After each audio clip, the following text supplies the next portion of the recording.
I've discovered something about somebody who has been ruining our lives.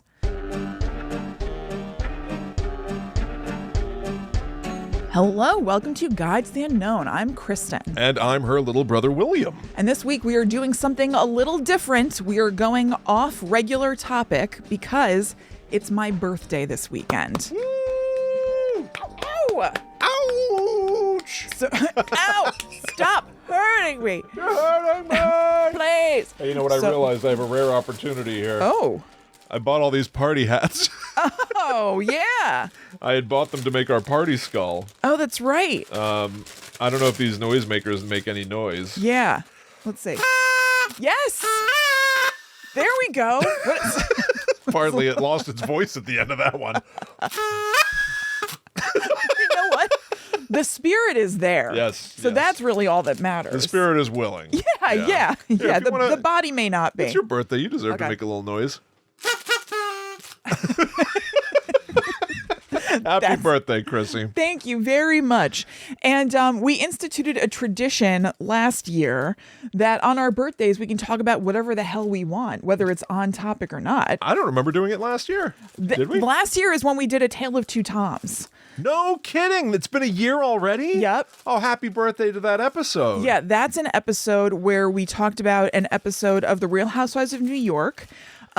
Where Bethany told Luann that her husband had cheated on her at the Regency, and the episode of Vanderpump Rules where it came out that Tom Sandoval was cheating on Ariana with Raquel. That was pretty legendary. It was huge. And so I couldn't really think of like a great, fun, themey title for this episode. So I didn't even want to like force it. Okay. Well, maybe we'll discover it as so great. Of course. Yeah. Yes. But we are talking about 2 episodes of The Real Housewives of Salt Lake City that I realized really worked together thematically. It kind of came to me as I was watching. I was just going to have Will watch one episode, which was where...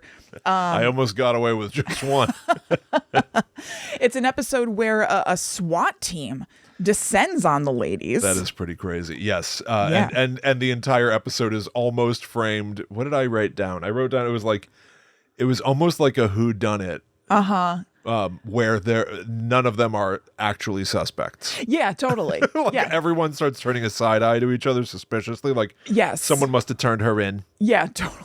And it's like not clear if that's true at all. It's not. But they still act with all the drama and high intrigue as if it's definitely the case that one of them is a traitor. Yes. It's insane. It's delightful. And then as I was watching that, something happened toward the end where I was like, oh my God, that's right. This other huge thing happened on this show. And I texted Will and I was like, hey, you don't have to, I don't know if you have time, but I did realize that there's another episode that would fold nicely into our episode of Guide to the Unknown. And Will was like, hit me with the episode number. Yep. And so we've got that one too. Listen, why should we pull punches on your special day? Yeah. All right, Will just constructed a little birthday hat for me. So now I am wearing a gold paper little cone. It's actually, this feels more like a dunce cap that you've put on me than a celebratory birthday hat. Well, what could be more appropriate than that? William. But so the second episode that Kristen made me watch is, for this one, I wrote down that it is almost like a, The Thing or something. In what way? Or in terms of finding out that like there's one person yes, that is not who they appear to be. Yeah, true. But also I wrote down that you must love it because it felt like middle-aged Pretty Little Liars. Yeah, that is true. Yeah, there was kind of like an A among them, like a cyber warrior. A cyber warrior, not cyber bully. So there's a cyber warrior. That's what I mean. I'm going to cyber war. Well, they kind of were. They certainly were. Yeah. So these were 2 doozaroos, and I am not often exposed to the Real Housewives. And I picked my favorite of all the franchises is original Real Housewives of New York, which you've watched a good amount of at this point. Yes. Right. And I was like, well, you know what? I mean, I think my second favorite now is Salt Lake City, and I realized you'd never seen any of it. Nope. So I thought that it was high time. William, before we, go to commercial and go to, really into it, what did you think of this franchise in this city? I thought this was so good. Excellent. So dramatic. Yeah. I couldn't believe it. I said to Al, I got to watch this for the show. And Allie, who doesn't watch this stuff, was like, oh, I've heard about Salt Lake City. Yeah. Like, I guess it has a reputation for being really bonkers or like kind of having criminals on it. Yep. And she listens to Las Culturistas, the Matt Rogers, Bo and Yang podcast, on which they discussed... well, Angie went on. Angie Katzenevas. Okay, I don't know who that is. That's I assume I saw her. Yeah, you saw her in the second episode. Okay, yeah. I don't know who these people are. It's still hard for me to completely. Of course, I wouldn't expect you to. But I think it was Matt Rogers who said like there's one episode of Real Housewives that he puts on to fall asleep like every night. Oh, really? It's like some high intrigue. I wrote it down because I was like, Allie, maybe we need to watch this. Yeah. I was going to watch another one just in my own free time. Oh my God. So that should speak volumes. That's awesome. You've been indoctrinated. I have been indoctrinated. Just like many people have been indoctrinated into the Mormon church, of which some of these people are members. Oh, right. Because, Salt Lake City, like it's sitting right there, right? Yeah, There's totally. a whole, the religious angle to this, but still with all the booze and all the hijinks. Yeah, when they announced that there was going to be a Real Housewives of Salt Lake City, the community was like, "What? Salt Lake City? You're part of a community?" The Housewives watchers, okay, we're like, "What's this going to be like?" Is that the name of the community? It's not very original. No, it's not great. I'm the chancellor of the Housewives watchers. I'm the notary. I guess it's the Bravo community. I don't know. But everybody was like, Salt Lake City, what the hell is that going to be like? It's all like Mormons? They're not going to be doing the same hijinks that the rest of our ladies are doing. Oh, they're up to the same hijinks. These people exclusively do hijinks. Oh, they sure do. They're hijinks enthusiasts. Absolutely. These people are layabouts. Yes. No, they would say that they work so hard. They have so many businesses. All they do that I saw is go on vacation and confront each other. And they're at work, may I remind you, when you're seeing it. I wish that they would acknowledge that they're on a show and this is their job. I know. There's a little bit more of that through these shows as time goes on, but it is annoying that it's not like, guys, you're at work right now, and that's okay. That's fine. This is your job. I get it. That's cool. We understand this at this point. Yeah, This is the thing. I know. Whatever. Anyway. All right. Yep. There's so much to talk about with these true crime. Yes. These true crime episodes of Real Housewives of Salt Lake City. Once again, happy birthday, Krissy. Thank you. Krissy's true birthday is on Sunday, November 30th, if anybody wants to withhold their praise. Yeah, of course. To unleash it on the appropriate day. No need. Let it fly. Let it fly. But if you want to heap it a little bit more thickly on Sunday, that'd be just fine. All right. Good to know. 42 years young. Can you believe it, gals? I know. You look 41. I know. So wow, weird. That's incredible. All right. Well, we're going to talk about all of the Housewives stuff after our first commercial break. Okay. Should we celebrate first with some clips that you showed me, and then another clip that I just found? Oh, definitely. Yeah. So you're going to need your headphones for this. I don't know how it's going to work with the party hat. I know. Yeah, that's true. This is from the current season of Real Housewives of Salt Lake City, but it's relevant to our interests here at the show. Okay. And so I just wanted to share it with all of you. Okay. So this is a clip of, I guess, Mary. Yep. And Angie. And again, confrontation of the highest order. Nothing could be more serious. This is the kind of show that we watched this week. Here we go. I never miss it. You're just in a space that I don't know who you are. And you're a little bit mean. Like when you made fun of my fart. When you made fun of my fart. Yeah. That's all I'm willing to. This clip continues on. It's 1 minute and 41 seconds long. And we can't keep playing because we'll get copyright dinged. It'll be like a whole problem. You're a little bit mean, like when you made fun of my fart. So then that fart I was so proud of, and yet you mocked it as if it was something to be ashamed of instead of enjoy. A moment to enjoy, as you referred to it on a Netherworld Dispatch episode that we did. Teaching Frankenstein about what a fart is. Will called it a moment to enjoy. But yeah, Mary is talking to Angie about the fact that they now go to a flashback and they show Mary Angie and Bronwyn in Angie's kitchen, and they're cheersing to having a nice day together or something. And Mary's like, oh my God, I can't stop farting. I don't know why. And then Angie's like, why don't you sit over there, Bronwyn? Why don't you go sit over there? And they do go into it a little bit more than I think that they should. I do feel that they're shaming Mary for her fart a little bit. I did sense, I agree with you. I do think that there was fart shaming afoot. Mm-hmm. I am not a fan of such behavior. I'm not either. However, Yeah. I will say this. If somebody walks into the room and says, I keep farting, Right. I'd be like, thanks for announcing it. Like, I don't know why you are calling attention to such things. I think I'd just be like, oh man, what's going on? But It certainly depends on the relationship, yes. right? Absolutely. And these women are supposedly friends.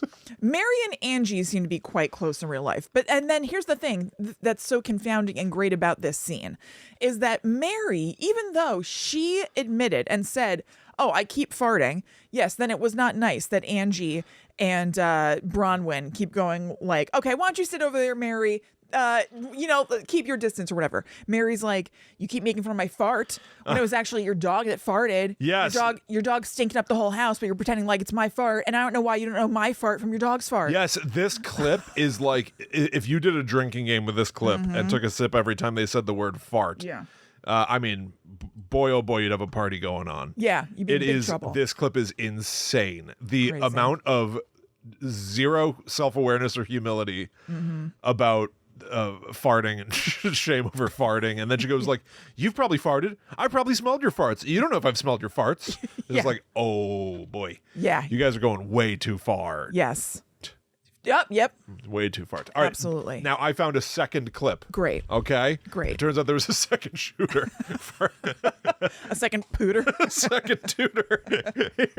And it's, guess what? It's still Mary. Oh. This is Oh, like, yeah. Okay. this is inexplicable. I'll Yeah, I'll you fill may in the have gaps. to provide context for this. Yes. Here we go. If someone told me my husband was making out with someone and farting, I don't know which one I'd be more devastated about. I mean, it's both of it's just embarrassing. And then what's wrong with his intestines? Why is he farting? Oh my God. Oh my God. Oh my So that's God. Mary again. If you couldn't make it out, she says, if somebody told me my husband was making out with someone and farting, I'd be more upset about the farting. Yeah. Okay. Explain. So, here's the problem. You love this show? This is your favorite? I love it. Okay. These are some of my closest friends. So, again with Bronwyn. Yeah. So, Brownwind. yes, and Angie. Frankly, Angie tells all the women that Lisa told her that somebody told Lisa, sorry about all this, that Bronwyn's husband was making out with them and farting all the while. How does that work? How does the making out continue? If there's persistent No. tooting during a makeout sesh, how do you continue? Or is that a feature, not a bug? Great question. Or does he have a bug? Sorry, babe. You may have noticed a few extra toots around here. I think that this is stemming from the fact that Bronwyn's husband is an older man. He's the inventor of the Palm Pilot. Jesus, is that a claim to fame these days? He's a rich older man. I invented something nobody wants or uses. Kiss me, baby. This guy is The poop pilot. He's an asshole. So I would imagine it's just like, oh, he's an old guy, and so he can't control himself or something. That's insane. In two ways. Yes, he can't right, stop right. making out with ladies and farting all the while. Now, William, let me tell you something about Will was like, what is up with Mary before we started recording? right. She's very weird. Let me tell you something about Mary. Now, I know we're doing a Housewives episode, and it seems like it's light, silly, and fun. There is some dark stuff within the Housewives altogether, but certainly in Salt Lake the City. point of the episodes that you showed me Yes. is darkness. Yes, something wicked this way comes. Yeah. Mary, now hold on to your two party hats that you've now put on, How dare you? is married to her step-grandfather. Wait. Okay. So a man who married her grandma. Correct. She is married to. What happened to grandma? Died. When grandma died, she said, Mary, I want you to marry my husband. What? Yes. Why'd she say that? Because it's all crazy. Maybe she was unwell. Yes. She was the head of this church. And she was like, it's like a weird legacy thing. She's like, I want the church to continue. You will now be the head of the church. You're now going to be the pastor, the whatever. I'm not sure what the wording is in that branch of church or whatever. Probably high chancellor. You're going to be the head of the church. You're going to be taking my place in every way. So you're just going to slot exactly in. You're going to be the head of the church and you're going to marry my husband so that everything can just keep ticking along. And that did occur. That's not good. No, it's not. They have a kid together. She calls her husband Robert Sr. I heard her say something about someone senior or something. That's her husband. The kid is Robert Jr. Her husband is Robert Sr. And it's her step-grandfather. So her kid is also her uncle. Whoa. Yeah.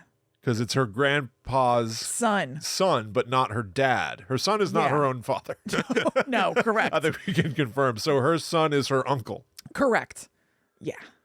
Yeah, it's bad. And there is going to be a... her sunkle. And there's a documentary coming out about Mary on January 1st on TLC called The Cult of the Real Housewife, because a lot of people think her church is a cult. I don't want to insane shame. Sure. Sure. Yeah, we must be delicate. I think she might be insane. Yeah.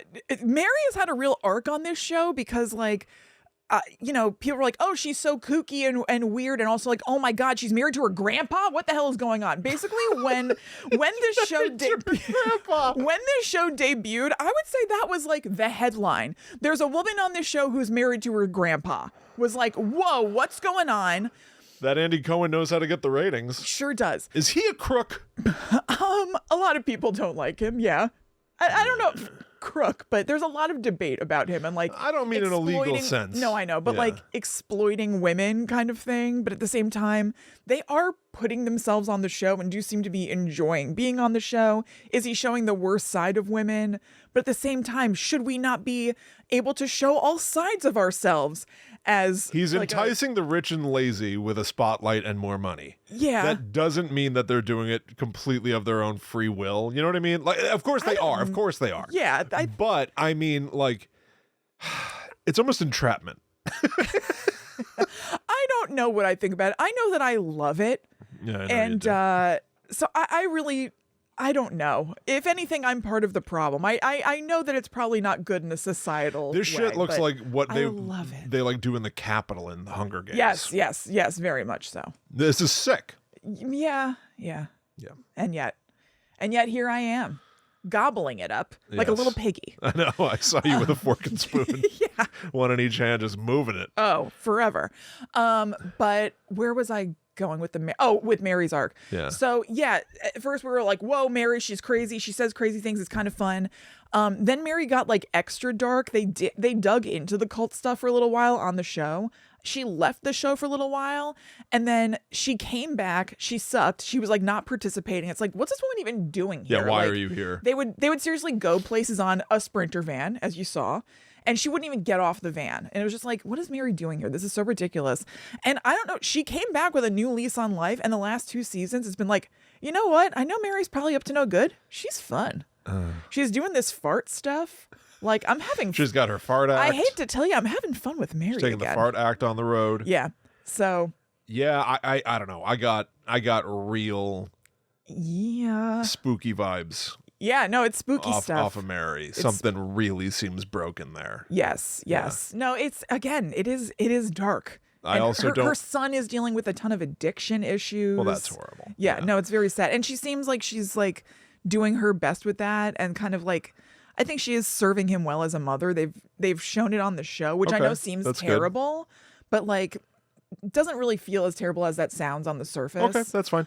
Listen, I think I've hinted at it. I'm very skeptical of churches. Oh yeah, and the Mormon Church and whips of and hers is cults. the prosperity gospel. If anybody knows what that is, it's basically like richness is showing that God is caring for you. So like in her church, it was just on the episode this week. Oh, so if you don't have enough money, God's not caring for you. Kind of like you should be aspiring to richness because that's showing that like you're kind of chosen in a way. So like she's got a gold microphone. She rolls up to church in her Rolls Royce. Like I hate that. It's that kind of thing. I You know what hate I that mean? shit. Yeah, I absolutely hate that. Yeah. It's like Tammy Faye and Jim Baker. Okay. Yeah. Yeah. I'm not No, I'm not into any of these people really. Yes, of course. All right, we should probably get into the first episode. Yes. If it's okay. Yes. All right. Yes. So well, I just said there's much to say. There is. Sorry, you brought up Mary. I'm filling in the kind of. gaps. I kind of brought So up Mary. You sorry. sent me clips of her complaining about farting, and then told me you wanted to tell me who she was. Yeah. So did I bring up Mary? Yeah. Okay. Listen, I don't want to fight with you on your If that's birthday okay. of all days, but I'm not sure if I brought any of this up. Oh, fine. Right? I'm just trying to understand. I'm a stranger in a strange land. course. You can't get upset at me for being confused and asking questions. I'm not upset at you for being confused and asking questions. I'm upset at you for going, if it's okay. Well, because Can we gotta Yes. also move this along. Yes, we do. Okay. All right. The Real Housewives of Salt Lake City, Season 2, Episode 10. Yeah. This is the episode on which we find out that one of the housewives is a fraud, Yeah. has been defrauding seemingly primarily the elderly, Yes. literally conning people out of money. The episode opens with the housewives getting on a party bus, Yep. and then one of them, Jen Shaw, coming in and going, oh, she says someone's senior. She's like, Oh. Mordecai Senior has like a... I think Sharif. Okay. Yeah. Sharif Senior Yeah. is at the hospital. Yeah, I have to yeah. go. I have to go right now. I have to leave right now. And they're like, oh my God, your husband is sick. I'm like, Yeah. Sharif Senior. Is Yeah. I guess maybe seniors and juniors are like really a big thing in Mormon country. I guess, or something. Mormontown. They really go senior and junior. Yeah. But so under the pretense that she's rushing to be with her husband, who's been rushed to the hospital, Right. Jen Shaw pieces out. Yeah.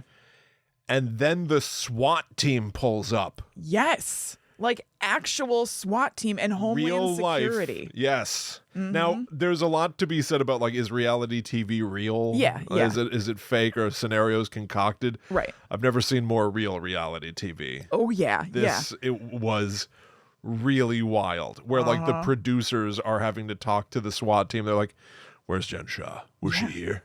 Yeah. God, it's basically like The Fugitive. Yeah. You know, Tommy Lee Jones is there, and he's like, "Set up a perimeter. If she's walking on all fours, this is how fast she'd move." Right.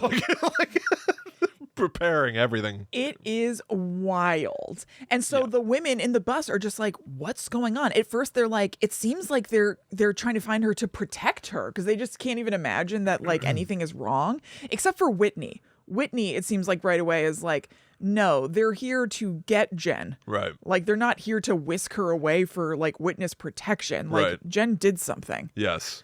And this is where some of the cynical, not finger pointing, because they don't outright accuse each other, but in their talking heads, they keep being like, Whitney seems to know a little too much about how this all works. Yeah, totally. Because then when they like, as they're on the bus at a certain point, they see online, they're like looking at their phones and looking at articles that are like, Jen Shaw wanted for fraud. And then this Whitney will be like, my God, she must have been defrauding the elderly. This explains everything. Yeah. So here's how it works, and here's what you do, and here's how you defraud, and here's how it would go, and here's what the sentencing would be, and here's and then somebody's like, why is Whitney so Yeah, why does she know everything knows about this? so much about this? Yeah. And then the aspect of this that I really felt energized by was the cynical skepticism about each other. Yeah, totally. And everyone's like really analyzing everybody's unique reactions to a really gonzo situation. Ostensibly your friend, yes. mostly your coworker, I think. Definitely. Yeah. A lot of these women only see each other when cameras go up. Of course. Yeah. I can smell that. Yeah. But aside from Mary's farts. Yeah, of course, which you can tell from a dog's. Yes. Yeah. We got smell-o-vision here at the house. Yeah. So anytime someone farts on TV, it happens in the house too. Good for you guys. Or at least that's what I tell. That's what I tell Allie and the kids. No, it's just smell-o-vision, everybody. This is high tech. It's an investment. This is the wave of the future. Yeah. The wave of a waft of. It's the waft of the future. So they all start being like, somebody must have tipped her off because she was not rushing to go be with Sharif Sr. at the hospital. She was rushing away to avoid capture. Yes. By Homeland Security. That was another thing, right? Yep. And yeah, a SWAT team. Yeah, it was a SWAT team and Homeland Security, and it was from New York. They were able to ascertain. NYPD, yeah, which is confusing. Yeah, because her company is headquartered in New York. Like that's where the address for her LLC or whatever it is. Okay, all right. Where's our LLC headquartered? Is it here? New Jersey. Yeah. Oh my God. Yeah, so that's what would come to get us. I have to go. Oh no. You just get a call from... Yes, Allie Sr. Says that our table is ready at the Cheesecake Factory. I have to go right now, right this moment. My God. This angle of like who tipped her off. Yes. And what's going on, that was of great interest to me. Oh, yeah. And then it's wild stuff. They find out that the police did catch up to Jen Shaw. They pulled her over on the side of the road and arrested her. Yeah. And then I found this weird. At some point when they find out that Jen Shaw has been arrested, they're like, oh my God. They pulled her over on the side of the road. Oh, how undignified. Why didn't they just go to her house? And I'm like, what's the difference? She's a criminal. Why is this the thing? They seem more upset by the idea that she was pulled over on the side of the road and arrested. Yeah. Than the idea of her being wanted at all. I know. Yeah, I don't know. I don't really see the difference about whether you're pulled over. I think if she was arrested at home, they'd be like, they arrested her in her own home. I think a place complain. where you're supposed to be safe. These people are complainers. Yeah. They complain about everything. I think you're right. No matter, there's no great, what's the smoothest way to be arrested? Maybe among your friends in a Sprinter van in front of Beauty Lab and Laser. It's a business that Heather owns. They were meeting at. It's a beauty salon and a laser tag emporium. That's a great combo business. So Allie, because I was watching this with her, she was like, well, maybe what they're referring to of being like, they pulled her over. She was like, maybe it's because like, why did Jen run? Like, where was she? How did she think she was going to outrun? Totally. What's the end game here? Yeah. So maybe she should have just driven to the police station and turned herself in. That would be the dignified approach. Yes, perhaps. But I don't think I think Allie's right in a normal situation. Yes, I think so too. I think in the world of Housewives, they're like, oh my God, the side of the road. Oh my God, anyone could have driven by. Quirky could have seen. Yeah, I know. Saint Quirky? Yeah, under the giant Saint Quirky statue. Yeah. Horrible. Right. Oh, miserable. Did you notice the Utah accent? Like, did you notice that they say like instead of the word hills, heels, things like that? I did not. Excuse me, it's backwards. Instead of feelings, it's fillings, stuff like that. No, I didn't really. Yeah. No.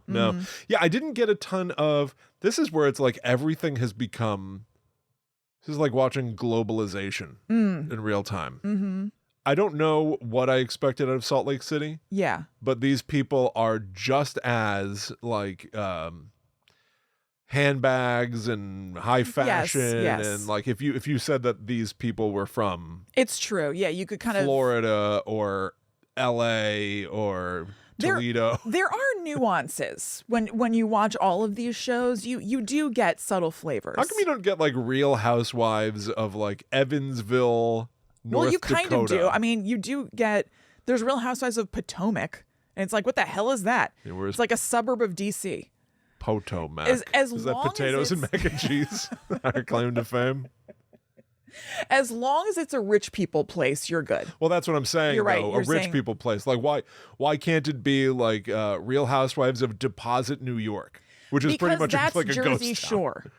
That's Jersey Shore. Right. We do have that. It's just called something different. That's Bad Girls Club. There are these shows. Bad Girls Club. Yeah. Okay. There are these shows, but they're just not the Real Housewives brand. Yeah. Okay. Fair enough. Yeah. Fair or enough. TLC. Shows on TLC are that. Because that's the other My thing. 600-pound life.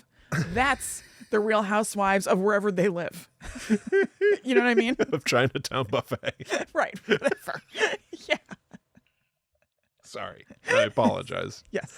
The other thing I would think though about like the Housewives of like going to different cities would be to get some flavor of the culture of that place. You do. You do? Yes. Okay, I did get so somebody that I ended up being like really kind of interested in was Heather. I thought you might. Yes. Why'd you think that?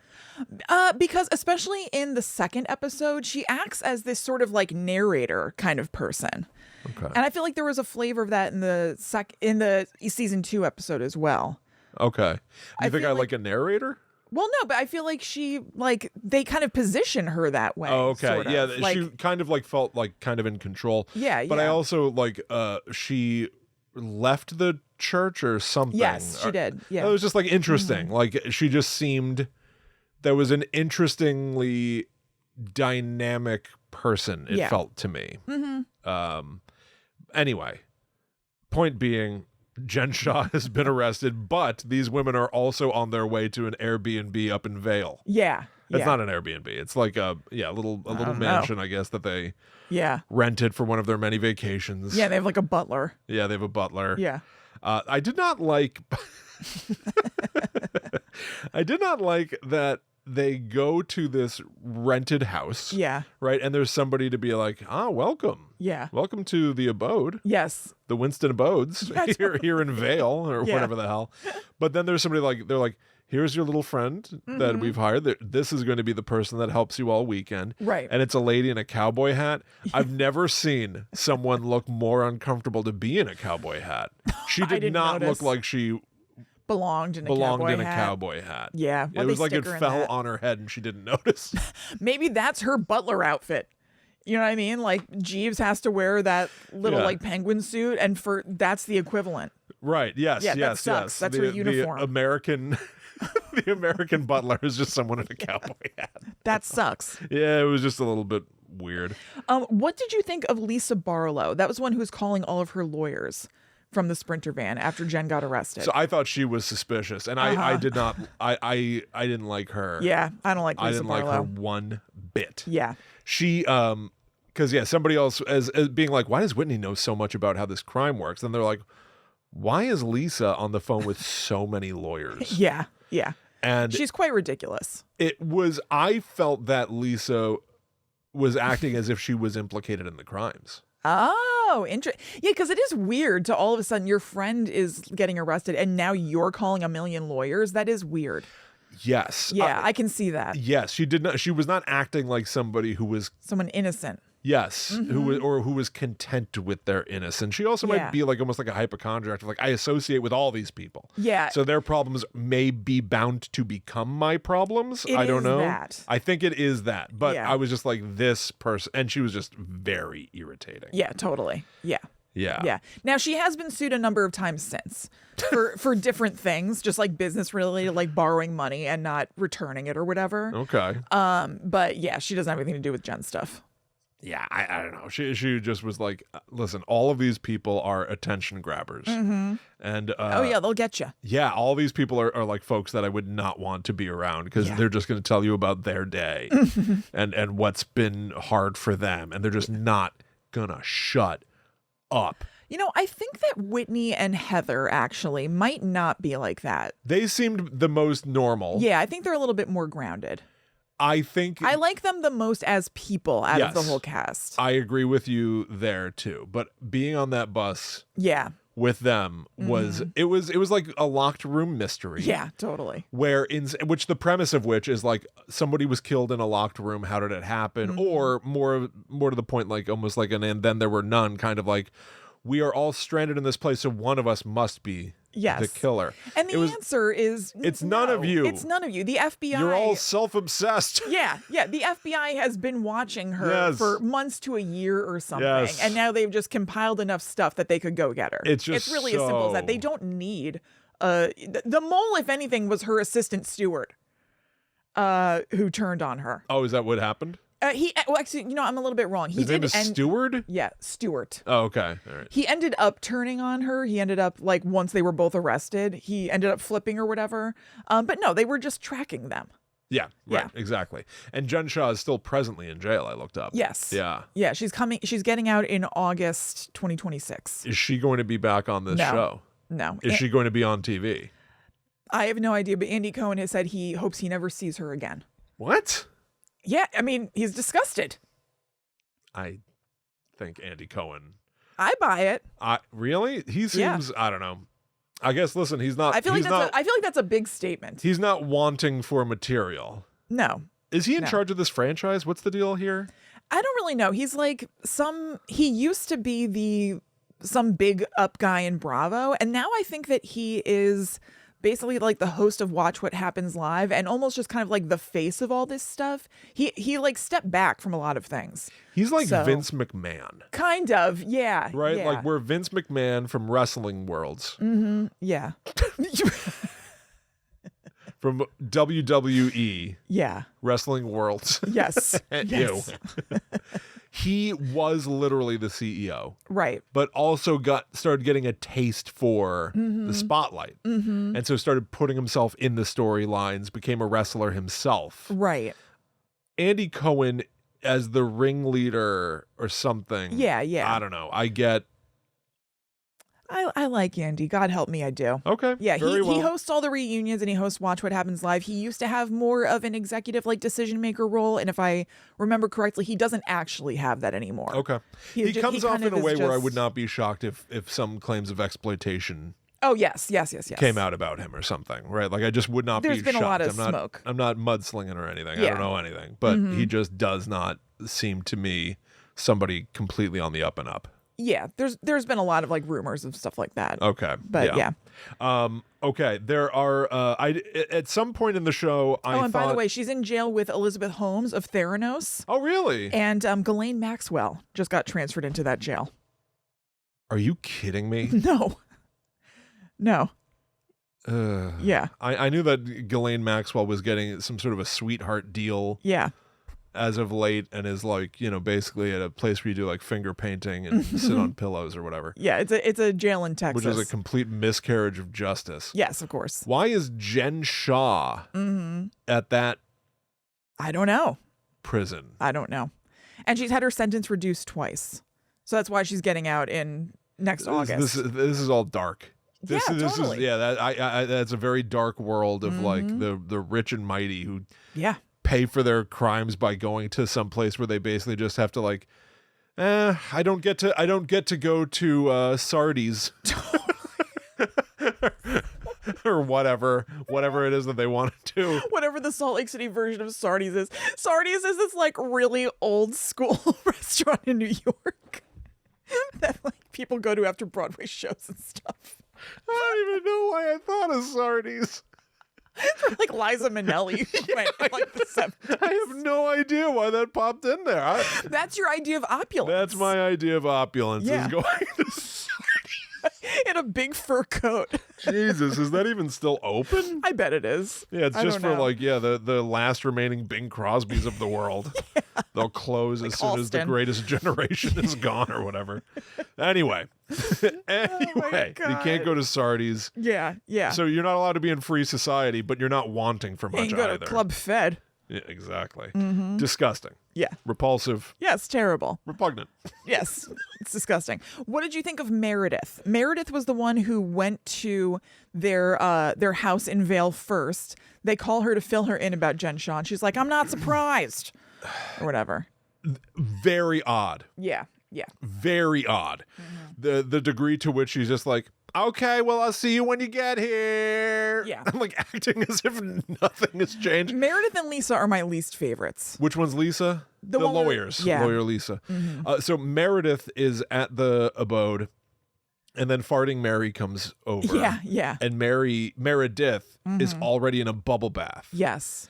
And to say bubble bath is generous. There are barely any bubbles. That's true. Maybe at one point. But Mary comes by to talk to her. By the way, also, if Mary gets into a bath, it becomes a bubble bath. I was thinking the same. You and I were both yeah. internally, while we have an external conversation, internally you and I also had a Mario Kart race to who can make the bubbles in a bathtub joke about farting Mary first. Totally. And I beat you there. Damn it, I was beat you to the punch. I had a blue shell. You didn't know? Yeah, shit. I was like, good thing Mary's not in the bath instead of Meredith. If Mary takes a bath later, it's going to become a bubble bath. If the bubbles get too low, Mary can always just dip her ass in the tub. Here you go, Meredith. Oh, thank you, Mary. Why, thank you for your service. Oh my God. Okay. Meredith, I think, was playing the role of Godfather. Like, Yeah. she was kind of like just so above it all. And so, like, doesn't surprise me one bit. So much so that she's literally in a bubble bath drinking like some sort of a villainous. Yeah. I did not like Meredith. No. I ended up warming up to her more in the second episode you had me watch. Oh yeah, she's great in that Yeah. one. Yeah. I don't know. She just was trying to come off too cool. Totally. Cool as a cucumber. Yeah, she and Jen were having a big feud at this point because Jen was helping spread rumors about her like having an affair or something. Oh, okay. So yeah, she was all too happy to see Jen go down. Okay. Yeah. That's the other weird thing is like, these women are ostensibly friends. We all know they're not really friends. Right. But also they actively do want to take each other down sometimes. Yeah. That's really weird. Yeah, totally. And Yes. it gets arguably, as much as there's literal crime in this episode, and a crime with perhaps many victims, like truly innocent Oh yeah. victims, old people being scammed. No, Do you know the nature of the... It's like getting people to sign up for like subscriptions and stuff like that. That they like That was forget true? that they're Okay. yes, that they forget that they're in or whatever. If you want to know more about that, there's a documentary about it on Hulu called The Housewife and the Shaw Shocker. Now the name is terrible because it was following a naming convention about a previous or from a previous documentary called The Housewife and the Hustler, because that one was about Erica Girardi from the Real Housewives of Beverly Hills because her husband was arrested. He was a famous lawyer. He was actually the lawyer who did the Erin Brockovich case. And then it turned out that he was scamming people like crazy. Oh. So that name makes sense, The Housewife and the Hustler. Yeah. It's ridiculous that they called the next one The Housewife and the Shaw Shocker. Yes. And yet they did. So anyway, if you want, that They is could have out called there. it The Housewife and the Hoodwink. Yeah, that's pretty good. Maybe it doesn't sound as or dramatic. the hoodwinking housewife. The hoodwinking housewife. I guess if you say that somebody they wa- hoodwinked somebody, it doesn't scream crime. True. It could have just been stealing pies off windowsills. Yeah, it's true. But I guess they just really were committed to the housewife and the. Right. But it's so stupid. That is stupid. What now? You said if I want to know more, I could watch that. What if I want to know less? Then Is it stop too late here. for me? Yeah, I think you're screwed. Damn it. Yeah. So, I'm not convinced that very much happens from here. Although I will say part of the way this episode starts to crescendo and conclude is the housewives are all now trying to triangulate what do we all know. And someone who I didn't write down, I don't know who it is that says this, but I did write down a quote, says, if we do not share what we know, we are all in danger. Yeah.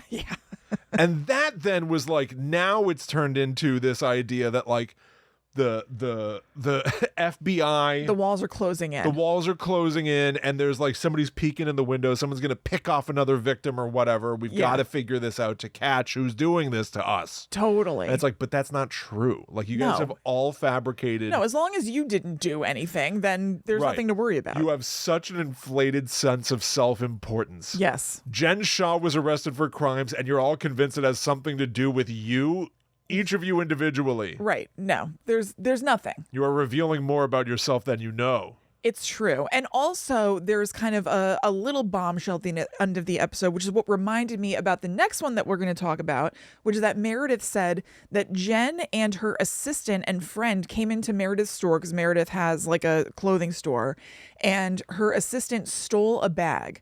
And Meredith saw it on the camera and then told Jen, hey, your assistant stole this bag. And so the guy came back with the bag and returned it. And Meredith was like, and she just kept employing him, even though he stole from her friend's store. Like, that's Right. really messed up. And I was like, oh my God, that reminds me of something. Is that the same footage from the second Yes. episode? Oh, it is? Yes. Oh, I didn't realize that. I think I thought part of that, actually confusingly, I think I thought that story of Meredith's store being robbed and her hiding that fact, I thought part of that was in the second episode. That was the stuff that made me feel sympathetic toward Meredith a little bit. Yeah. She does seem like she runs a shop. Is Meredith, she seem more like, all these people I think are probably disgustingly rich. Yes. But does she actively run that store? She does. Okay, so that I actually had some respect for. Yeah. And her being like, somebody stole from me and I tried Yeah. to handle it the right way, but I didn't want to air that dirty. Right. I guess that's part of it. Someone deliberately choosing not to air dirty laundry. Yeah. Until it's very relevant to do so. Yes. That spoke to some kind of Classy. character. Ethics. Yes, absolutely. Which Rare I find in this many of the world. rest of them lacking. It's true. It's absolutely true. So we're going to get to that second episode, the second bombshell. Yes. After this quick little talk about patreon.com/GTTUpod. This is where you can go to get our second weekly podcast, The Netherworld Dispatch. It comes out every Monday. Kick ass. Yeah. You can also get... It's a kick-ass show. Hell yeah. You want to get your ass kicked? Then Netherworld Dispatch. that's the way to do it. When you sign up on Patreon, you can also get ad-free episodes of Guides to the Unknown, which rules. You get access to our Discord where really cool, nice people are talking every single day in a bunch of different channels. Yep. We have movie commentaries. We have a newsletter. We have all sorts of stuff. Talk about a birthday present to me if you would like to support the show. Yeah, would that's really appreciate it. That is true. And yeah, thank you so much to everybody who's doing that already. Thank you all very much. We have a great time doing this show. Mm-hmm. The fact, though, that we get support from all of you is the thing that really puts it over the top. Yes, keeps it going. The most recent episode of The Netherworld Dispatch is episode 241, Robot Butlers Suck. Yeah. I mean, you can get the premise. They're literally trying to sell people robot butlers now for your house. Right. To put a robot in your home. So we take Where a look you at live? some Black Mirror freakiness. Yeah. So we took a look at that. That is real life. Yeah. Yeah.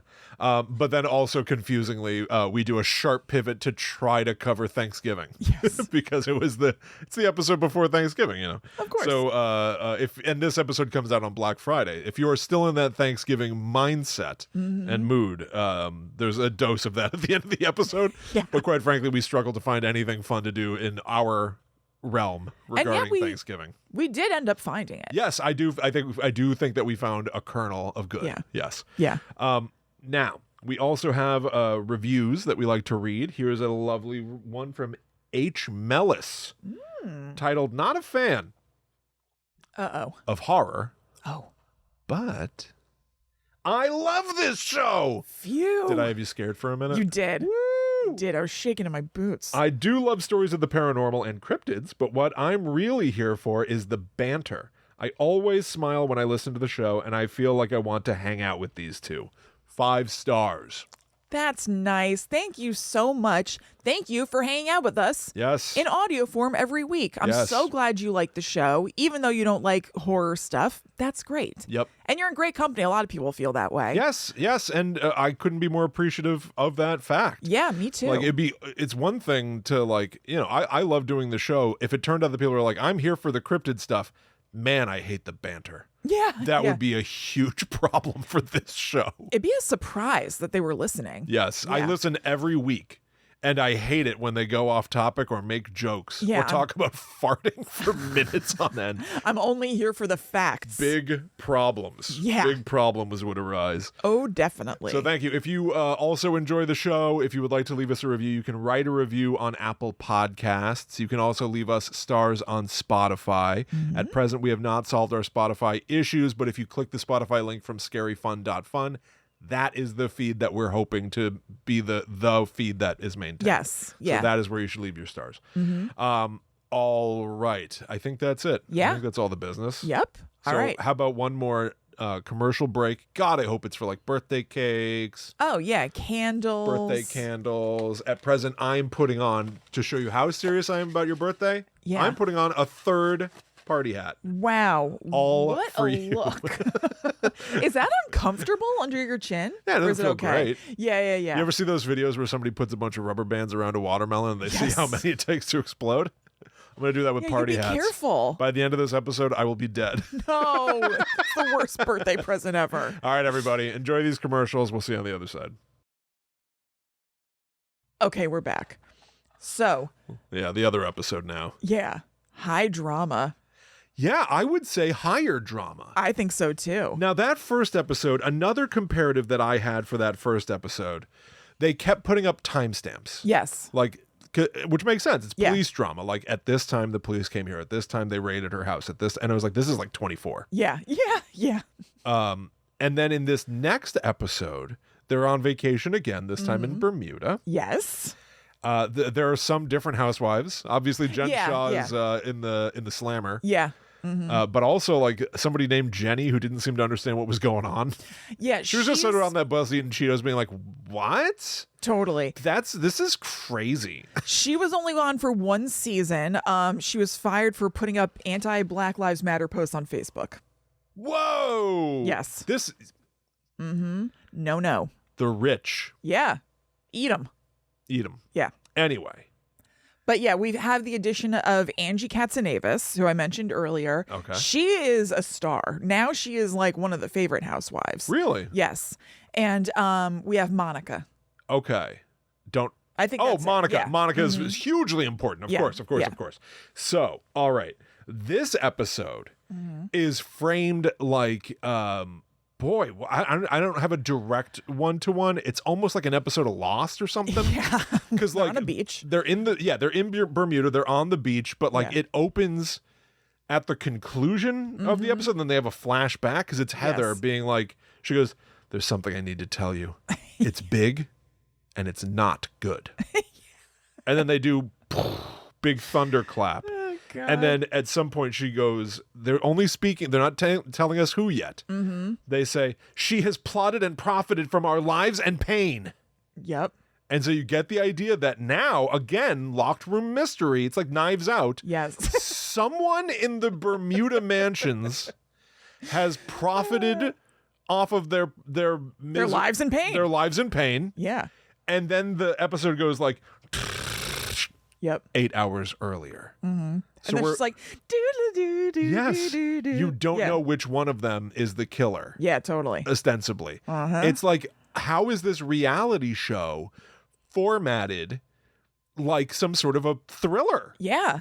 They do this all the time. Do they really? Yes. It is so dramatic. It is so effective. Yeah. It's very, very, very effective. So yeah, a lot of the episode is just kind of normal housewife stuff, but you, the viewer, are like, something's coming. You know what I mean? Like, they go shopping, they ride four-wheelers. It's kind of like whatever. Yes, but you're right, because you always do have this sort of Damocles. Yes. Hanging over your head in this episode. Right, the sword. When will the sword fall? Right, and on whom? Or who? And who's Damocles? I still don't know who to... I don't know who and whom. I don't get that reference, but I've seen Rocky Horror. They sing a song about this sort of Damocles. Yeah, I know it's something that hangs over a head. Yeah. Like you wait. It doesn't seem good. Yeah, totally. I have to assume it's generally considered a bad thing. Totally. I don't know what it means either. No. I think you used it right, though. Thank you. Yeah. So, but we also get like other drama because we don't know where this is going to end, but there's still a housewives business. Now, Heather, we've already lauded as being one of the most sensible housewives. It turns out that in the intervening years since the FBI raid or whatever, she wrote a book. Yes. And Whitney, the other sensible housewife, is offended by the book. Yes. Right? Yeah. Now, we began this episode with farts. They have a little rift. Now we're going to use the word butthole.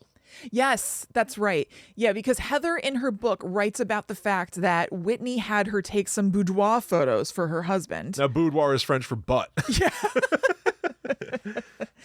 While you're sitting on your boudoir. Right.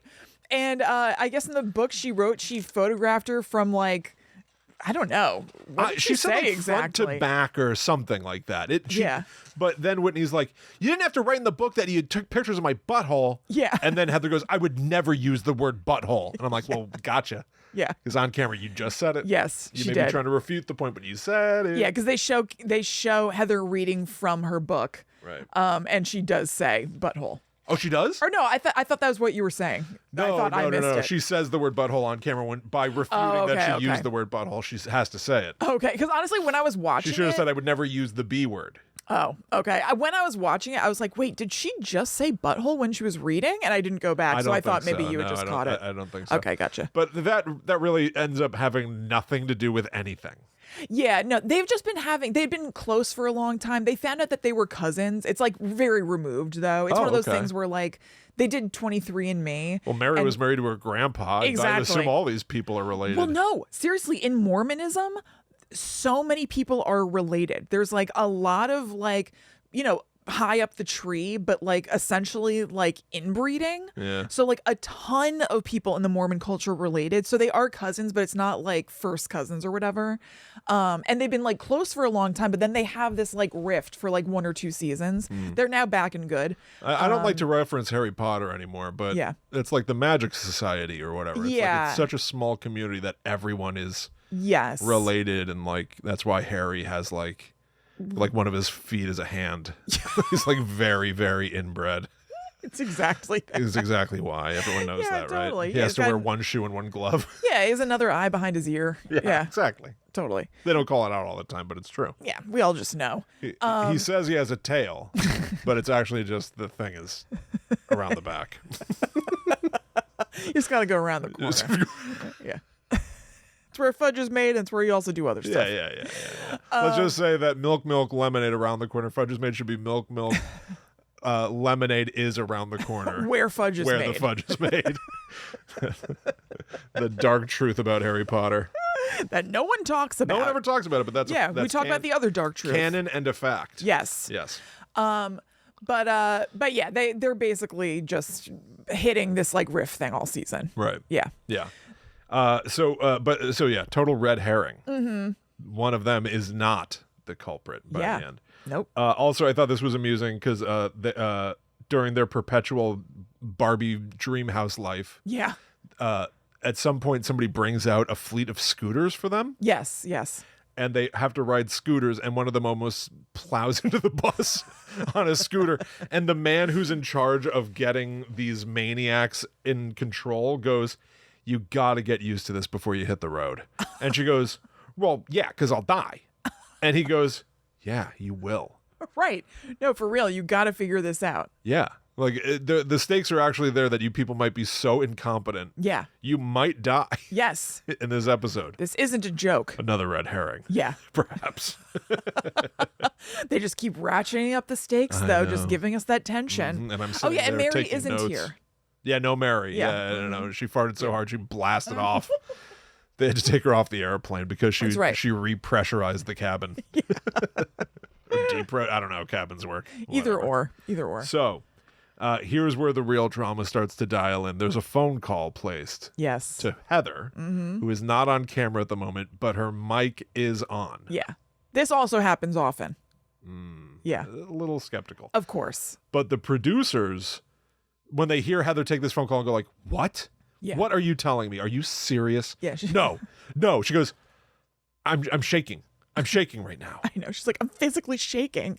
And then the camera, it's like Blair Witch or something. The camera just like starts to jostle and like hurry. By the way, more like Evil Dead, I guess. The camera whooshing through the woods. It's whooshing through the Bermuda house to try to find Heather. By the way, there's a Blair Witch parody at the beginning of this season of the Salt Lake City Housewives.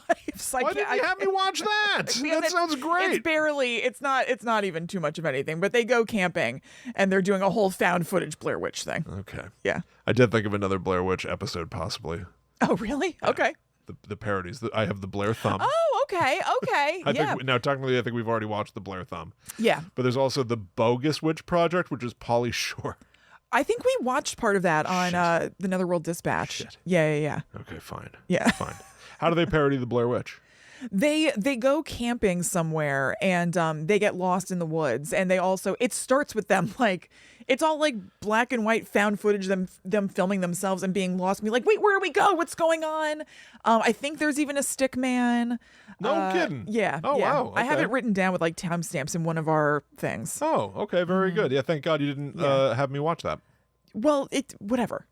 No, whatever. Your birthday's over for me now. All right. So, Heather says, "What's about to go down could change our friendships forever." Mm-hmm. And then it culminates with them at dinner, but it's timey-wimey. Yes. So they all go to dinner outside at night, and they're going to play a confusing game. Mm-hmm. Heather everyone has a bowl of soup, but there's no soup in the bowl. It's an empty bowl. I guess I should have just said empty bowl. A bowl. Yeah. In the bowls in front of each person is a spooky little doll. Yes, that they made when they were having like a pioneer day in the previous episode. They flash back to them wearing like bonnets. Oh, right. Or whatever, and they made these like traditional dolls that I guess Mormon children make, and they also make butter. Okay. Yeah. But so Heather's like, here's what we're going to do. Each one of these dolls represents one of the house of our friends, of our friend group. Mm-hmm. And you can pick up the doll and pick a friend, and they have, she's like, you can ask them to explain a mystery, solve an unsolved mystery for you. And it's really just a way to like dress up confronting someone. Yeah, she says, before that, she says, the theme for tonight's dinner is the Bermuda Triangle. And legend has it that the Bermuda Triangle is this mysterious devil's island where unsolved mysteries occur and are never explained. There are shipwrecks, there is sunken treasure. There are unsolved mysteries, which you'd already said. Redundant. Completely redundant. Hadn't planned it all out. This begins a trope that I find very annoying, where Heather has a little speech, because this episode exploded, again, the community. We all lost our goddamn minds at this episode. And then the next season, Heather is sitting at dinner having a little speech, setting a game. It's like, all right, you did it once. It can't be a thing forever. I'm really hoping they don't do it this season too. They'll have to learn. I hope. You can't recreate. Yeah. You can't get the magic in the bottle every time. Yeah. But so ultimately the point is that we're going to confront each other here and drag some dirt out into the light of day. Yeah. And so Meredith confronts, I think, Heather and is like, I don't feel like you stood up for me very much. And it's like hearkening back to something from a previous episode that I didn't fully understand. Yeah. But then it becomes very important because I didn't realize that they were putting on a little psychodrama. This Meredith accusing Heather of not standing up for her, Meredith. Right. Was to set someone up for a fall. One of the housewives at the table who is like, well, of course no one believed you, Meredith. They believed me because I have the receipts. You probably know all the words, right? Yeah. I have the receipts. I have the texts. I have the DMs. I have the proof. Yeah. And lays it all out. And they're like, that's why nobody believed you, Meredith. Well, that was a trap. Yeah. That was a trap. We flash back. Yes. Now it's Heather on the beach. And by the way, the music for Salt Lake City, this is not for any other city. It's because of Mormonism and everything. It's like choral music. It's like, or whatever in the background. Oh, okay. So it's like Heather on the beach, like beckoning Meredith, Lisa, and Whitney to her. And she's like, I have to tell you guys something or whatever. Like, I've discovered something about somebody who has been ruining our lives, working behind the scenes to dismantle us. Like, could you say it? Attack our group.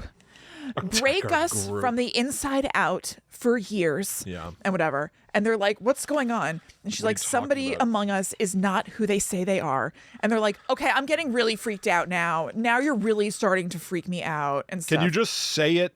And she's like, Monica is Reality Von Teese. And they're like, ah! Or whatever. She is someone else. I thought, I part of me thought, like, in this Scooby-Doo scenario, they were going to be like, Monica is actually Plachette Rambeau. Oh my God. Plachette Rambeau. International jewel thief. Plachette Rambeau. What a name. And like, I thought it was literally going to be like, she literally is another person. A fraud. But in this day and age, no, she is a cyber, what'd you call it? A cyber warrior. Yeah. She's been cyberbullying them using an account called on Instagram, Reality Von Teese. Yes. And it's basically somebody who shares the dirt on the housewives, but seems to have one is like very prolifically attacking them. Like relentlessly attacking them, very personally attacking them, but also maybe airing dirty laundry that they're like, how does anyone even know this? Yes. So it's somebody who must be close to us, this Reality Von Teese. So I find this very, very compelling. Yeah. On now, back at the dinner table, we now know that Meredith was saying, you didn't support me, Heather. Yeah. You went with Monica. And Monica, it's because Monica has the receipts of our argument and has the proof that she's right in the argument or whatever. Yeah. That was to set up Monica because now Heather drags out into the light. Well, guess what, Heather? Yeah. we know. Or Monica, yeah. Monica, we know why you have proof and receipts and all this data. Yeah. It's because you're not who you say you are. And Monica's like, what? Like, what are you talking about? I appreciate at first that like Monica didn't at first come off like super like defensive at first. Like I think she wanted to like see if they actually knew anything, so she wasn't gonna cop to it at first. But for me not knowing any of this, she kind of just was like, what? Like it seemed like she might have just been also kind of just like irritated. Like you're talking horseshit or something. Yeah. I mean, it turns out that Heather's not talking horseshit. Yeah. This is all true. Because she had, as she says, and was the famous line, proof, receipts, timeline, screenshots, effing everything. Yeah, Allie at that moment, she was like, I've seen that. Yeah. That clip of Heather like rattling off the ways that you prove something. She was like, that has exploded online or something. Yeah. So, what has happened is that the phone call Heather got earlier was from somebody confirming that she hired like a cyber detective. What was it? Yeah, like it's a little so it's a whole thing. Heather ends up telling us she unravels it like Sherlock talking to Blackwood at the end of Sherlock Holmes. She's like, she wanted to get a gift card for Monica, I think, for her birthday.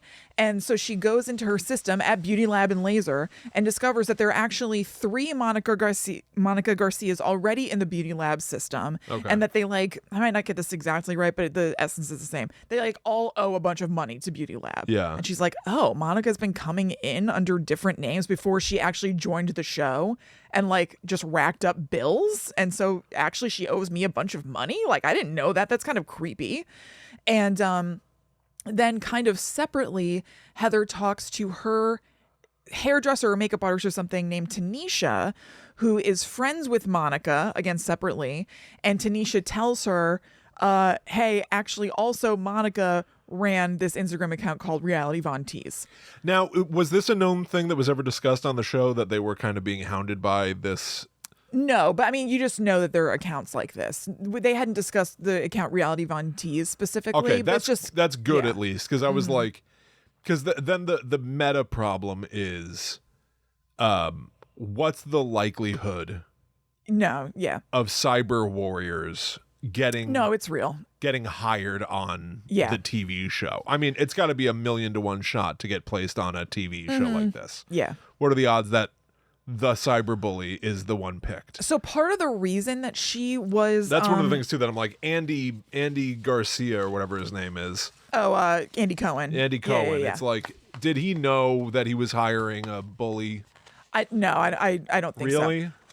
I don't think so. Right. Genuinely, they knew that they were. And again, he doesn't have anything to do with hiring or anything. The background of all these shows is kind of confusing. They're made by different production companies per city. He's not involved with all that stuff. He's essentially a host now of reunions. Anyway, she used to work for Jen Shaw. She was her assistant at a certain time. So part of her getting hired was like, oh, we're hiring Jen Shaw's former assistant, and that's kind of like fun and dishy. Oh, right. I forgot about that angle. So she was affiliated with the previous villain. Yes. Yeah. And she talked to the FBI. She wasn't a whistleblower, but at one point when they were like interviewing people for whatever reason, she talked to them. Okay. Yeah. Okay. So that was like, ooh. Okay. So it is perhaps on the up and up that she could be placed on the show without it being a plant. I think so. Okay. All right. Yes. Very well. Yeah. Then there is actual detective work afoot to figure out Monica and genuinely expose her in that moment. That was all, I think so, real. Yes.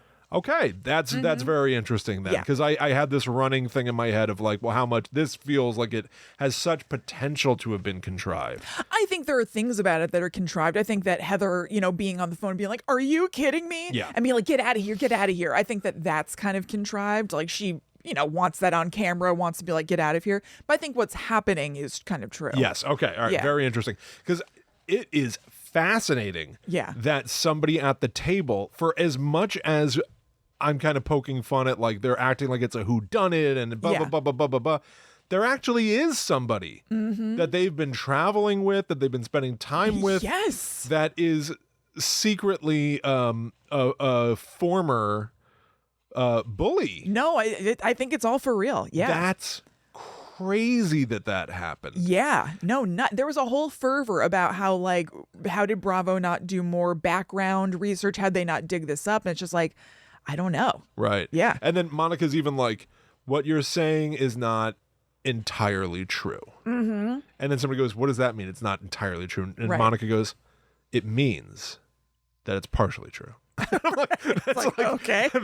That's how you know it's not contrived. Is like, that's so stupid. Yeah. That it's like, okay, all right, well, okay, fair enough. So it's partially true. So what's the deal? And she's like, I'm not Reality Von Teese. That's not my account. Yeah. We're like, but we know that you were posting from it now. And she goes, yes. And she goes, but I wasn't the only one posting from it.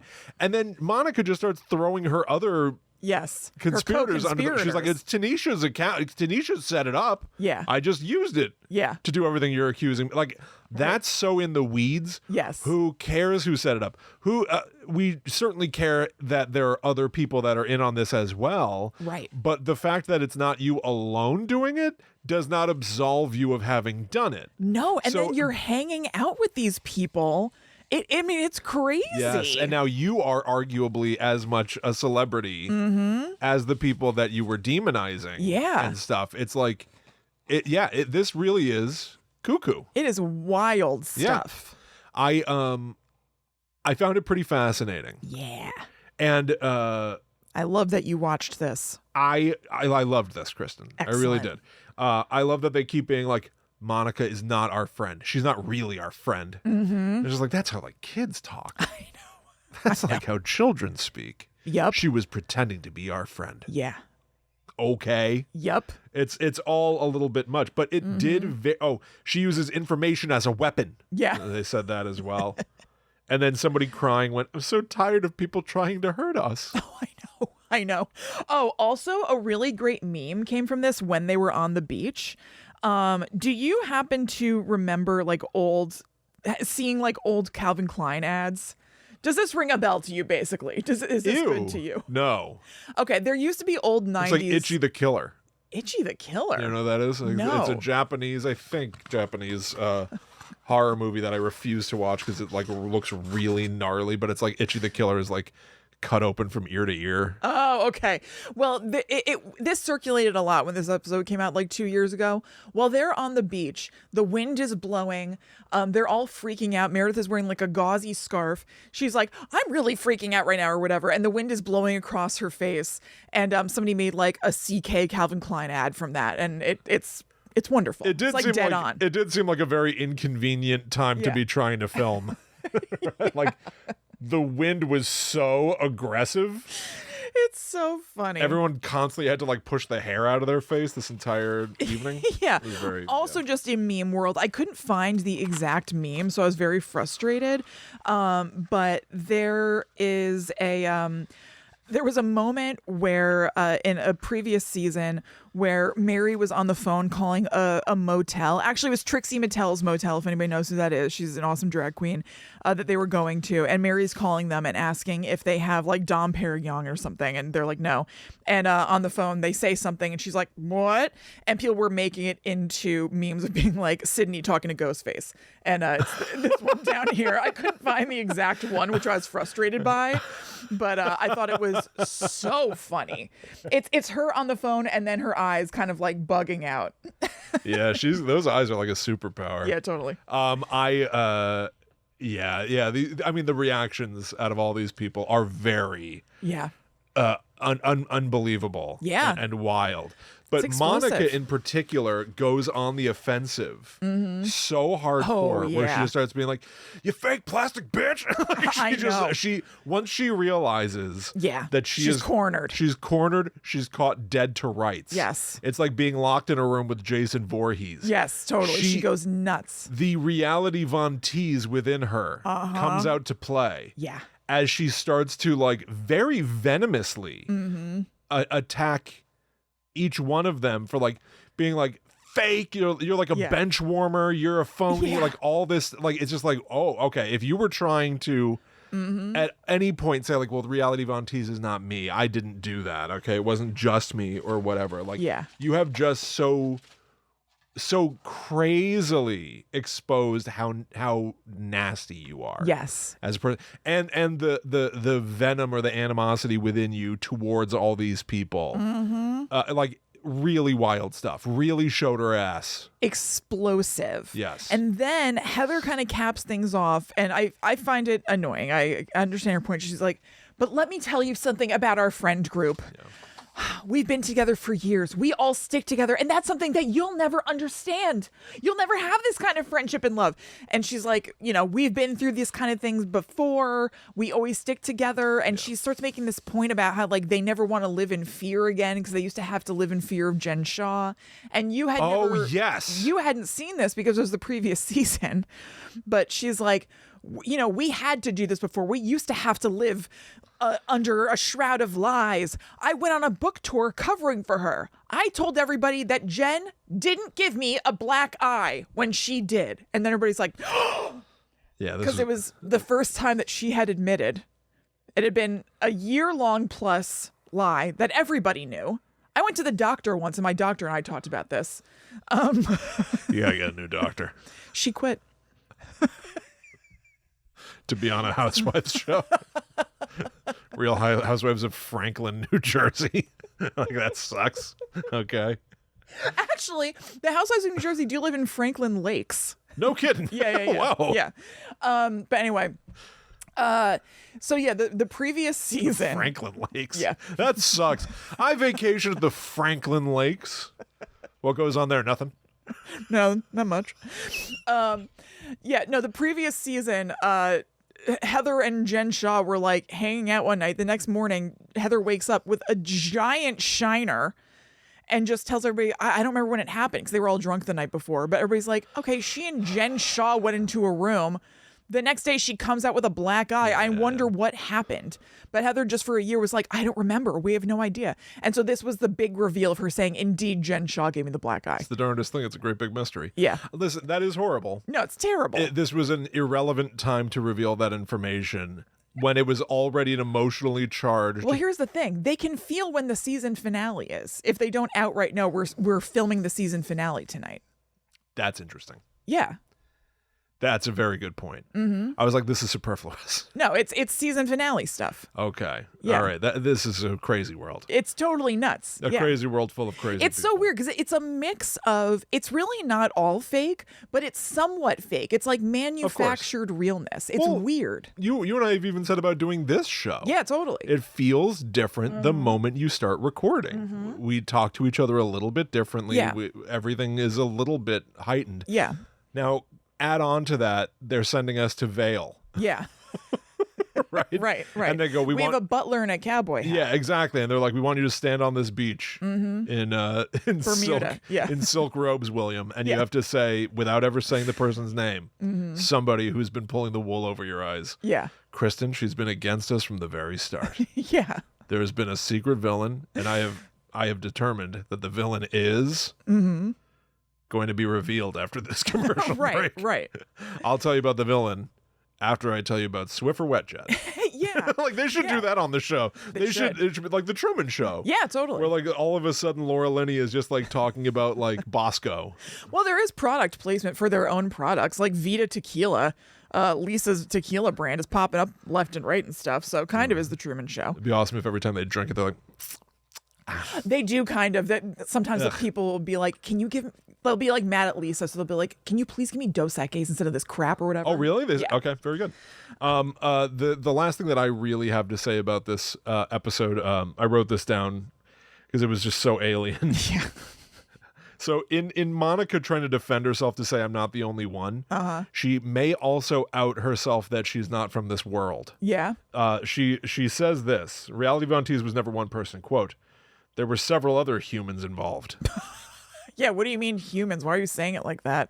Why would you make sure you make a point of saying that you're all humans? Maybe it's like when... At what point do you need to reaffirm that you are a human like everyone else? Too. Yeah. Maybe it's when like dumb guys call women females. Yes, maybe. Yeah, exactly. Our mission was to take down Jen Shaw. So now you may not be human and you had a mission. Yeah. Who are you, really? It's just absolutely insane. Yeah, totally. And also, the previous times that we've talked about Real Housewives on this show, I've been mystified by how the opening of the show often will like pan through each of the housewives and be like, my superpower, drinking. It's like everyone has some dopey little phrase they have to say. Yeah. Monica Garcia's Paw Patrol phrase was, I keep my friends close, but my secret's closer. Like, Well, not close not enough because really. you got caught. Yeah, totally. Like they found Ghostface by the end of this episode. Yeah, you needed to keep him a little closer, I guess. Which is why I want to ask you as such a fan of Pretty Little Liars. Yeah. Which was based around the idea that one of these girls is secretly using the name A. Yes. To terrorize the other girls. This is essentially a Pretty Little Liars scenario at midlife. Yes. Yeah. Is there some angle of that? Did that had to have occurred to you? No. Really? Do you see it now though? Yeah, like, totally. And it's like, now I also have like a very at arm's length remove from Pretty Little Liars. You forced me to watch that as well. Yeah. Yeah. But like, I'm not super invested in that, obviously. Right. But am I correct in pointing out that these are very simpatico Absolutely. structures? Yeah. The villain of our lives, who is anonymized by electronic devices, is within our friend group, and we are exposing them here and now. Yes, absolutely. I hadn't seen it, but I can't believe it's been in front of my eyes the whole time, just like A would be in front of their eyes without realizing exactly it. Right, Kristen. Yeah, yes, no, you're dead on. Yes, I now from poking around online, I also saw that Monica. This is real enough that the housewives said we will not film anything if Monica is there. Yes, and because of that put in almost like a logistical stoppage to production. They were forced to fire Monica. Yeah, because otherwise they wouldn't be able to make the show. Yeah, correct. So the housewives did stand together as a group. We have been through worse, and we're not going to do this again. As much as that may have been a season finale speech, it did also turn out to be true. Yeah. And they all formed a tight-knit unit to get Monica fired. Yeah. Yeah, pretty much. I mean, they filmed with her for the reunions, which I watched some of. Ah, very good. Just total, and that was because it like just auto-played. Well, yes, but I didn't turn it off. Okay. So that you impressed with your brother? I am. Look at you. I also turned that off. Not terribly long into it. That's okay. I did watch some. Yeah. Excellent. But yeah, no, they didn't want her on the next season, and so she wasn't. I remember there was at one point, I think like a rumor that Whitney was filming with her or something, like just Whitney and Monica, but I don't think that like came to pass or something. Well, I do have some dirt. Ooh, what's that? I don't know if you know this. Remind me. I don't know if it's or maybe I don't know it. Yeah, go ahead. Because this episode is pretty recent, right? This was last season. I think it was 2 seasons ago. Oh. Well, okay. Yeah. The equivalent of like the villains wiki. Yeah. There's like a housewives wiki. Yeah. And the Monica Garcia wiki lists her friends and her enemies. In the enemies section, it's all the housewives. Yeah. Sure. In the friends section, there are 2 of the housewives do appear in her friends section. Yeah. Mary. Okay. Famous of the fart cult. Sure. And Whitney. Yeah, I know. Whitney, I don't remember the specifics, but like she is more understanding of her in the reunion in some way. I don't remember the deal though. Was it empathizing or was it absolving? I honestly don't remember. Yeah, I wouldn't say like fully absolving, but I think she may be empathizing a little bit. So is it appropriate to look to the future real quick? Absolutely. Happy to. Now, Jen Shah is in jail. We've covered, and she will be released supposedly next year in August 2026, unless her sentence gets reduced again. Yeah, I guess so, yeah. Update from the future. So, hours after we recorded the episode, I'm doodling around at work. I'm doing my work and only my work, whatever. Anyway, I'm doodling around at work, and I see that Jen Shah is being released early again. So rather than being released in August 2026, she's actually being released on December 10th, 2025. So she's going to be out in not even mere weeks at this point, mere week plus. It's unclear whether she's going to be released to her home or to a halfway house, but that's the deal. That's a little update from current times. I couldn't believe it. I both couldn't believe it because we had just recorded and like the news came out right after. And I also can't believe that they're releasing her early again. Like in the episode, Will said, oh yeah, she's getting out in August unless they bump up her release date again. And I think I say something like, oh, no, but oh, maybe, like the kombucha girl. I'm like, no, yes, no. And they did it. My God. So yeah, that's an update from the future. That's what's going on. And back to the show. And I wonder, you said Andy. I really don't think so. I genuinely Andy don't. Griffith won't have her on the shows. Right. Now, some of them do talk to her. Meredith has spoken to her and said that she has. I think Lisa has said that as well. Okay. I feel like it's not impossible we'll hear about her. Look, who knows? I know it would be huge ratings for her to be on, so I wouldn't swear up and down, oh, absolutely not. Right.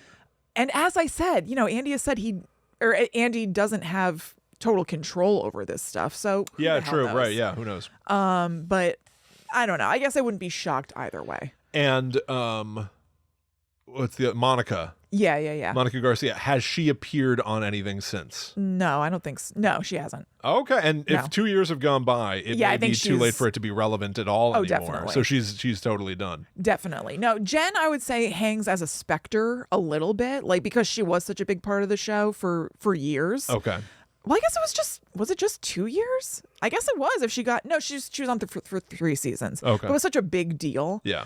Monica, it feels irrelevant now. Okay. All right. Yeah. Interesting. Mm-hmm. Now, in the another famous franchise, the Marvel franchise, they've got the Avengers, and I think they've begun assembling like the Dark Avengers, right? Yeah. What if they ever have like Dark Housewives and they assemble Jen Shaw and Monica? I don't know if there are other villains.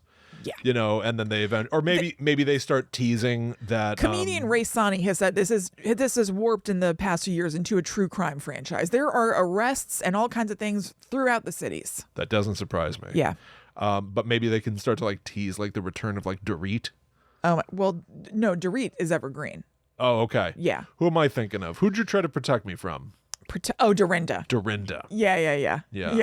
Dorinda Rising, like maybe she assembles like the Infinity Stones or something. You're going to be exposed to Dorinda once again through the Traitors in January.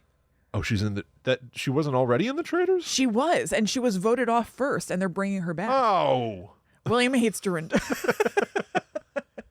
Hate Dorinda. I know. They're giving her another bite at the apple? Yeah, they are. Funny you say that, since the apple is New York's little thing that they hold.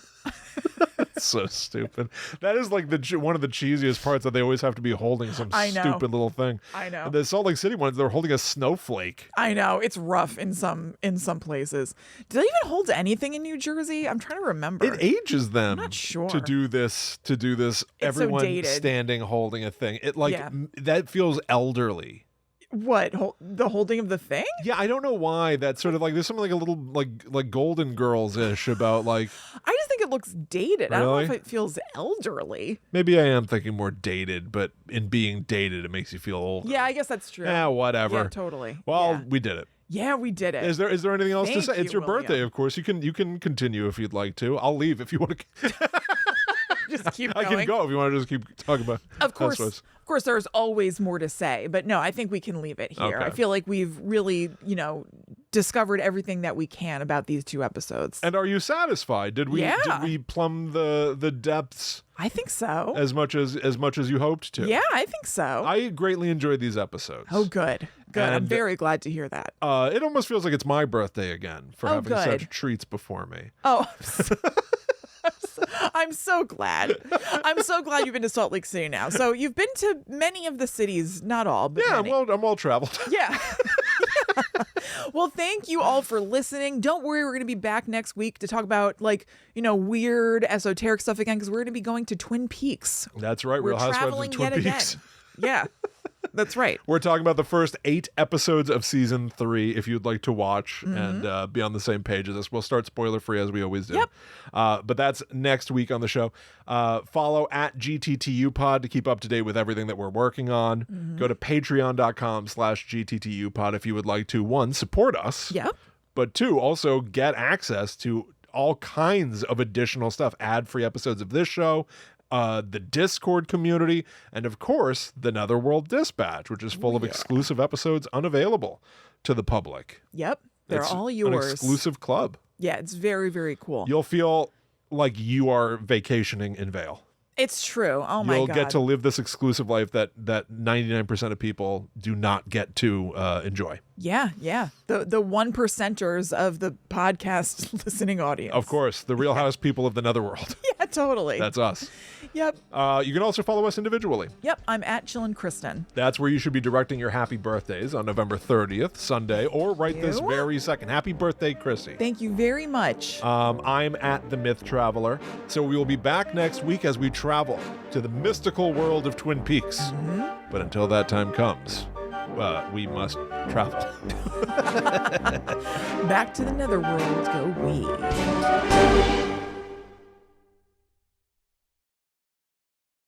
What are you going to do for your birthday? Watch more of this? Yeah, probably. Yeah. Yeah. It keeps me pretty busy. That's a full day. Yeah. Clear my calendar. Oh, God.